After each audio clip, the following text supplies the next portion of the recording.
Students from several Jackson area high schools are being harassed by an anonymous Twitter feed. We saw copies of the tweets, but they're too graphic to air. Now, keep in mind, schools are now required by law to have an anti-bullying policy.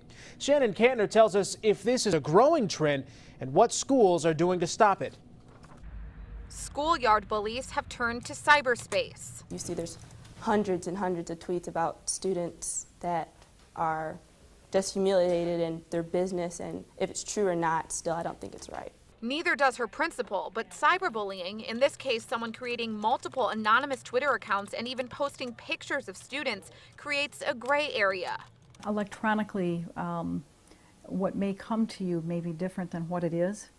And so in our case, meeting with our kids and getting that clarification on what was intended or what was meant. Students at Lumen Christi Catholic High School approached the administration with concerns over the tweets, and the principal says their course of action could involve police. We will do our due diligence, and things will be pursued as appropriate from both the school end and then any other authorities end that needs to be approached or contacted as a result of this. Michigan State Police say don't let every little word hurt, but also don't ignore real threats. If it's a pattern of unwanted communication, and we can establish that there's a pattern coming from a certain person, and they could possibly be charged with stalking. But it doesn't always have to be repeated. Both schools have zero tolerance for any kind of bullying. The administration and police say they'll get to the bottom of it.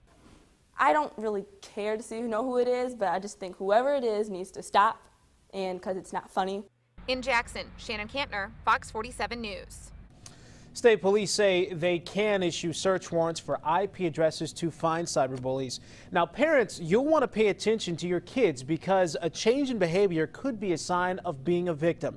Here are some of the specific signs of being a victim of cyberbullying if they unexpectedly stop using the computer or phone, or if they start using it more often.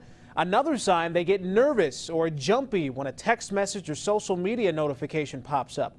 And pay attention to if they avoid discussion about what they're doing on their phone or computer too. And finally, have they stopped wanting to go to school or no longer want to visit with family or friends? Police encourage parents to have an open discussion and set rules for social media use.